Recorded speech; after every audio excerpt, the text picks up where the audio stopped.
Hello there, this is problem number 3 in the review for exam number 1. So this problem is a vector problem, it's about chapter 3, which deals with vectors. So let's take a moment to read the problem. It says the treasure map in figure 340 gives the following directions to the buried treasure. Start at the old oak tree, walk due north for 500 paces, then due east for 100 paces, then dig. But when you arrive, if you're following these instructions, turns out that you find an angry dragon just north of the tree. To avoid the dragon, you set off along the yellow brick road at an angle of 60 degrees east of north. After walking 600 paces, you see an opening through the woods. Which direction should you go and how far to reach the treasure? So read the problem carefully and answer the question for extra points for your exam. Alright, so first thing that you want to do when dealing with a physics problem is read the problem, the statement of the problem, very, very carefully. So we're going to go line by line here, and we're going to add some things to the sketch that they're already providing us. And if there was no sketch, of course, I would recommend that you do your own sketch. So we're going to use the sketch that they have here, but we're going to add some things to it. We're going to add basically all the information that's in the statement of the problem. So first thing that it says is that you're going to be walking north from the tree. You're going to walk north 500 paces. So I'm going to draw that distance there. North of the tree, we're going to go 500 paces. Then it says that we're going to go, after that, we're going to walk east for 100 paces. So I'm going to, from that direction where I landed after walking 500 paces north, I'm going to go 100 paces to the east. So that's supposed to take us to the treasure. That's why there's an X there marked as treasure. Continue reading. When we arrive at the tree and we try to walk north, we find the dragon. So there's some dragon north of the tree. So we're going to have to go some other way to get to the treasure. So what they're going to do, this person, hypothetical person, is going to do is follow the yellow brick road. We see the yellow brick road is making an angle of 60 degrees east of north. So that is the direction in which this road is going is 60 degrees. From the north direction, you move the road is pointing 60 degrees towards the east direction. That's what 60 degrees east of north means. So we're going to go on that road and we're going to walk 600 paces on that road. So 600 paces along that road. So I'm marking this with a vector that has a length of 600 paces and it's in the direction of the road. The next thing that the problem says is that they are asking us, once you stop 600 paces down the road, in what direction should you go and how far to reach the treasure? So in what direction should you go? Start walking to reach the treasure from the point in the road that you stopped, and how far are you going to have to walk?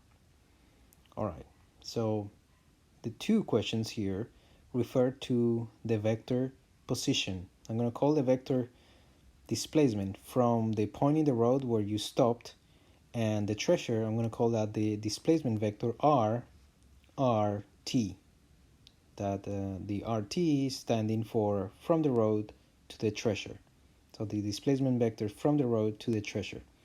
So if we find that vector, then the two questions about in what direction and how far to go are answered by calculating the magnitude of the vector, answers the question of how far you need to go, and the angle that the vector makes with the positive x-axis is going to give you the direction in which you should go. So clearly what we need to do is find that vector RT. Now there is another vector that's important here to define, is the vector that will take you directly from the tree to the treasure. That red vector that you see there, that red vector, we know that vector, we know the components of that vector. I'll talk about that in a minute.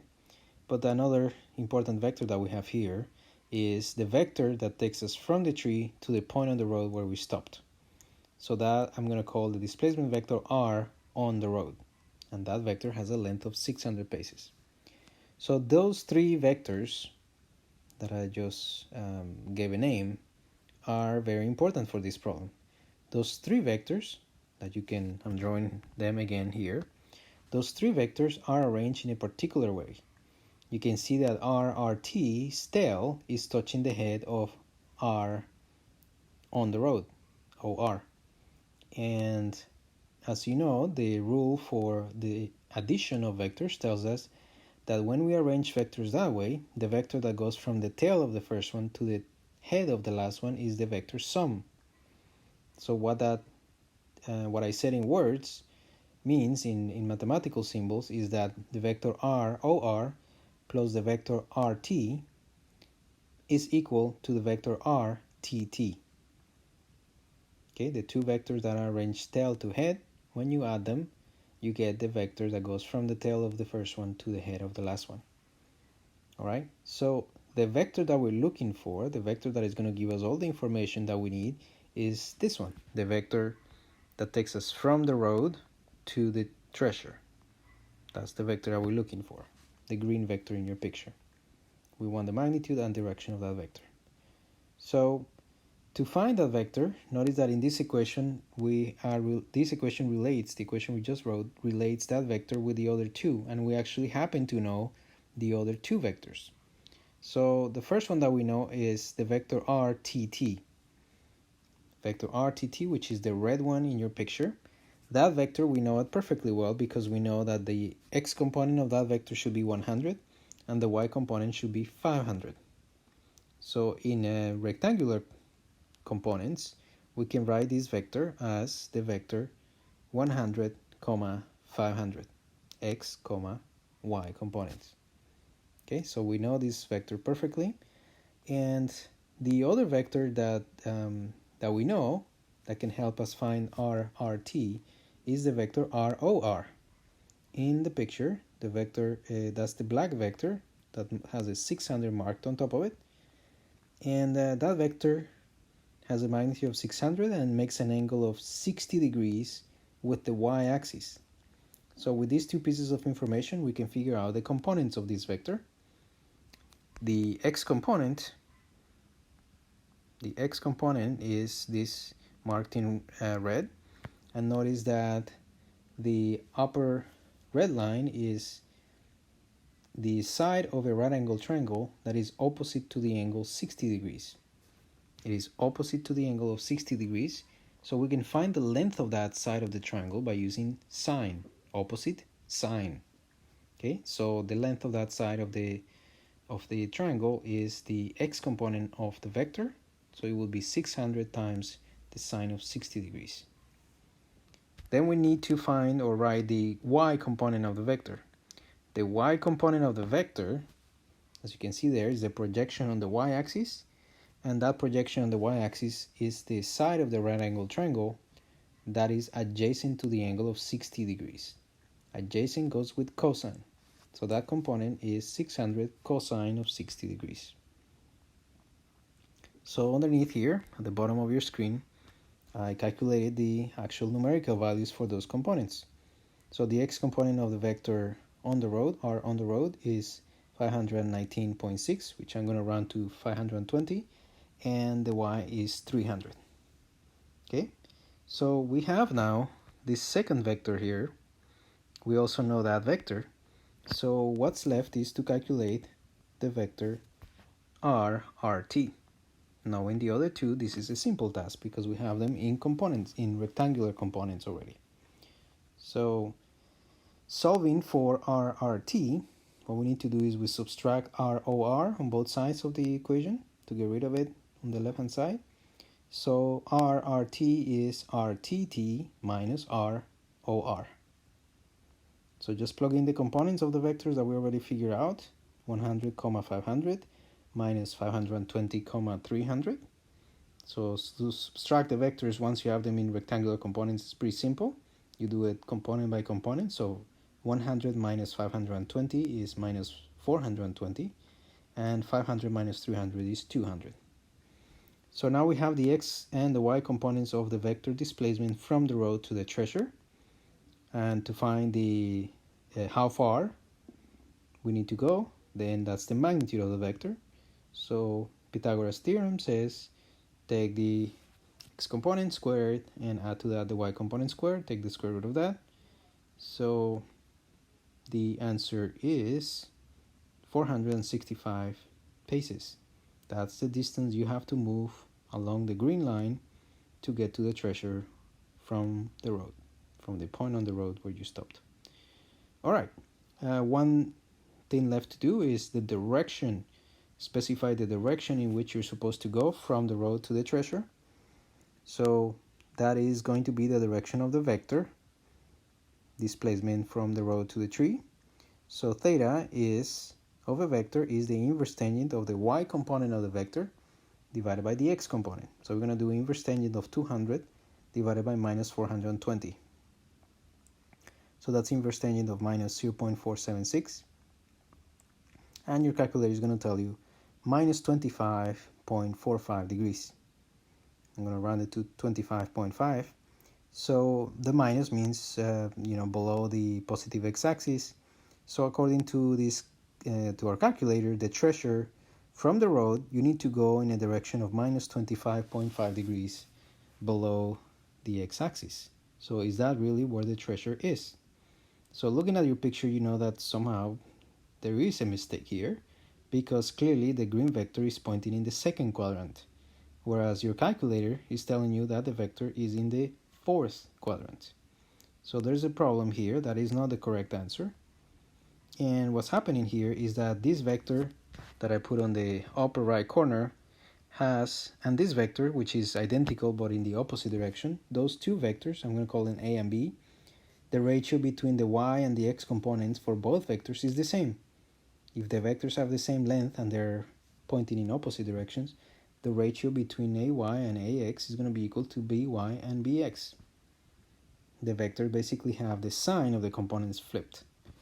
So one has x component and y component positive, the other one has negative x component and negative y component. So it's only a flip in the sign of the components, and when you divide the two components, the negative sign goes away and the ratio is the same. So what I'm trying to tell you is that when you use the inverse tangent function in your calculator and you put in your numbers, the calculator is not going to be able to distinguish between the two vectors, the angle corresponding to two vectors that are opposite to each other. So your calculator might give you actually the wrong answer if your vector, in some cases, when the calculator is always going to give you an angle between minus 90 degrees and 90 degrees, but your vector might not be in the first or fourth quadrant. So if that's not the case, the answer is wrong. But there's an easy way to fix the answer, because this so the answer that the calculator is going to give you corresponds to one of these vectors that are opposite to each other. So if the answer seems wrong, what you need to do is basically add 180 degrees. That would solve the problem, because it's either that vector, or it's either the answer that the calculator gave you, or an answer that is 180 degrees more. So that's a simple fix. In this case, we need to fix it because minus 25.5 degrees does not seem to be the correct direction. So we add 180 to it, and we get the answer, the final answer of 154.5 degrees is the direction in which you need to go from the road to the treasure. Now, another way to write this direction, as you learned in some video, is using a different direction, like north or west or east or south. So another possibility to specify the direction would be to say that you need to go 25.5 degrees north of west. So this diagram here shows you that the vector RRT points in the second quadrant. The angle that it makes with the positive x-axis is 154.5 degrees. That's what we got using the inverse tangent. So you could specify that angle, or you could use 25.5, which is the angle that the vector makes with the west direction. So you could specify the direction as saying 25.5 degrees north of the west direction. So from the west, go north by 25.5 degrees. So you can specify that as 25.5 north of west. If you're still not satisfied with these two possibilities, you could use the other angle, which is the angle that the vector makes with the north direction. That would be 64.5. And so you could specify the direction to reach the treasure. You could say 64.5 west of north. That means from the north direction, move 64.5 degrees towards the west. That is the correct direction. So either one of these three or some other ones that you might think of is correct, is good. And so our final answers, I'm just going to say that the distance is 465 and the angle is 154.5 degrees. All right, that is an example of a vector problem.